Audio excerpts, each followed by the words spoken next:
Fala meu amigo, fala minha amiga, em especial a você, aluno do segundo ano do ensino médio regular do estado de Minas Gerais. Para você que realmente pensou que a gente iria te abandonar nesse momento difícil, eu, professor Matheus, professor de História, junto com toda a equipe do Escola Online, estamos aqui. Não para resolver, porque vocês sabem que a gente da Escola Online não veio aqui para resolver. Eu sempre falo, é muito melhor ensinar vocês a pescar do que entregar o peixe na mão de vocês. E quem nos acompanha esse tempo todo sabe o quão produtivo foi. Então vocês têm mais do que condições de fazer esse PET avaliativo. O que a gente vai fazer? Eu vou nortear a resolução de vocês, ok? Então galera, a gente está aqui para não deixar você desamparado, mas também para não ser antiético, porque não é o nosso objetivo, beleza? Mas antes disso, é bom para quem de repente está chegando e pode ter vindo aqui acreditando que vai encontrar a sua resposta e vai encontrar muito mais, tá? Nós, do Equipe Escola Online, estamos oferecendo para você um ensino de qualidade, utilizando várias mídias sociais, como é o caso do Facebook, como é o caso do Twitter, no nosso Instagram, onde você encontra informações sobre o PET, aqui no nosso canal do YouTube, que cresce, se fortalece por sua causa, e agora com essa novidade que é a nossa plataforma. Para quem quiser conhecer, vai lá, www.plataformaescolaonline.com.br.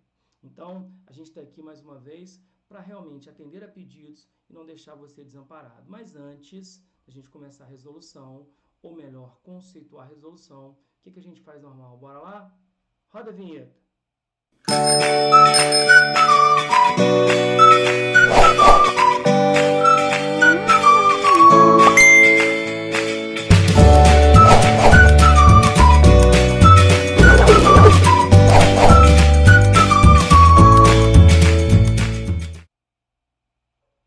Bacana, né? Então vamos ver do que se trata.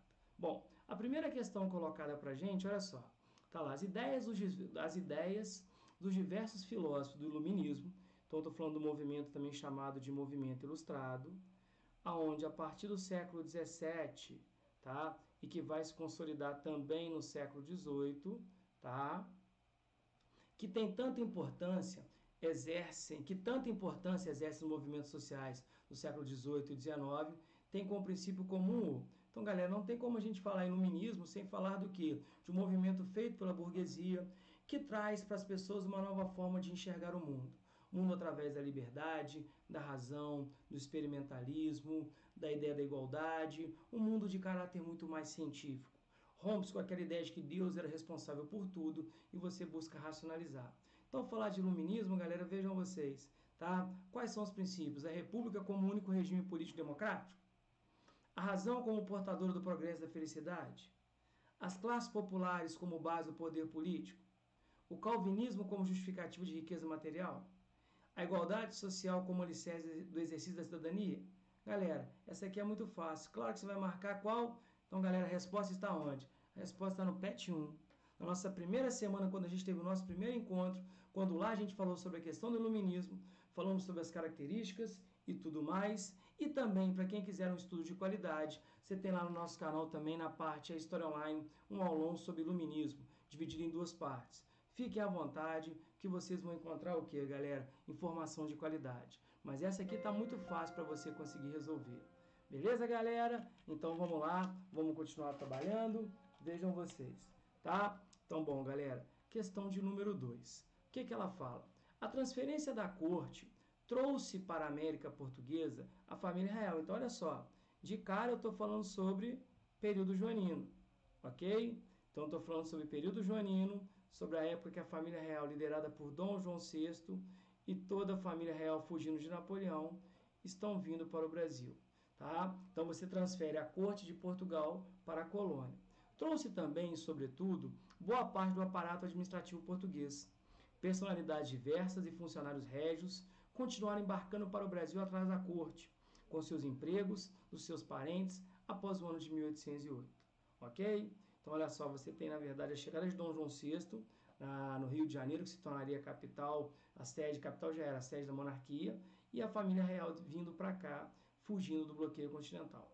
Beleza, galera? Então, vamos lá, tá? Os fatos apresentados se relacionam ao processo da independência da América Portuguesa por terem. Então, vamos lembrar que quando a família real chega no Brasil, você acelera a vontade de separar o Brasil de Portugal. Por quê? Porque incentivou o clamor popular por liberdade. Enfraqueceu o pacto de dominação metropolitana? Motivou as revoltas escravas contra a elite colonial?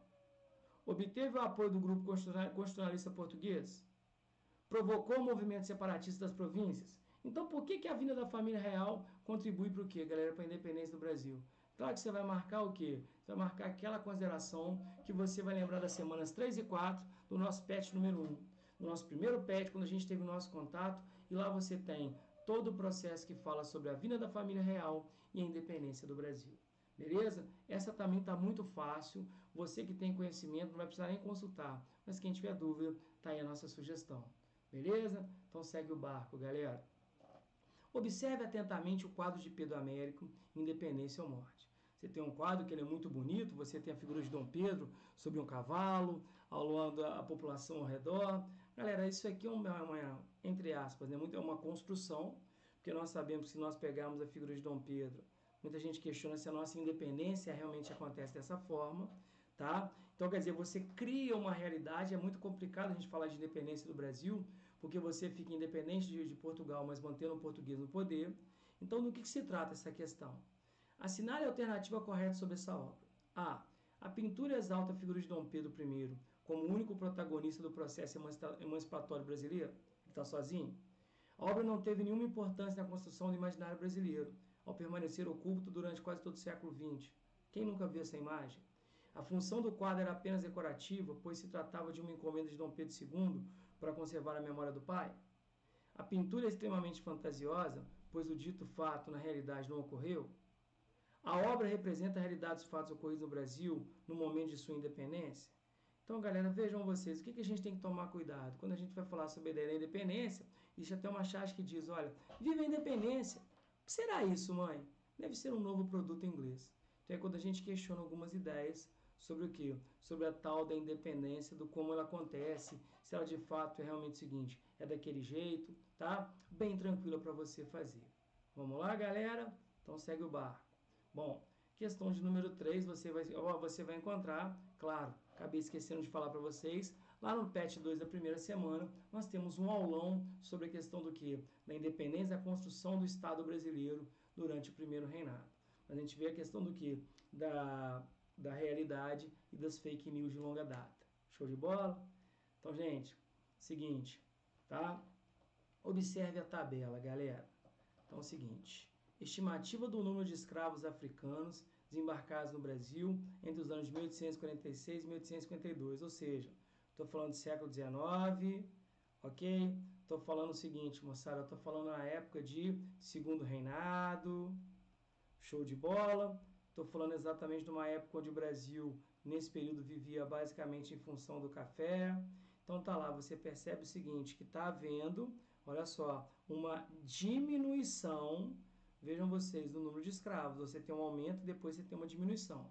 Tá? E você vai lembrar que aqui, ó, eu tenho uma data importante. Mas vamos lá, tá? O que está acontecendo, moçada?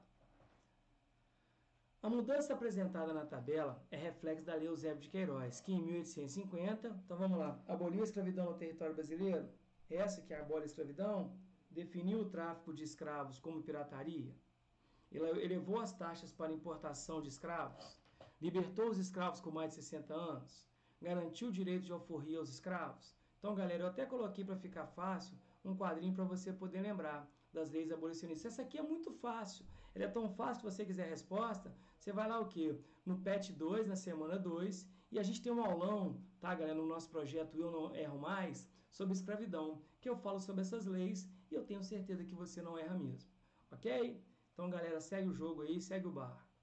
Questão de número 5, tá? Tem uma imagem aqui, essa imagem é oficina de um tecelão, tá? Galera que fala da ideia de, por exemplo, de uma máquina de tecer, tá? Eu tenho uma outra imagem aqui também, vejam vocês, interior de uma fábrica durante a Revolução Industrial. Então, basicamente, uma questãozinha que se refere à Revolução Industrial, chegada da máquina e todas as transformações por ela trazidas.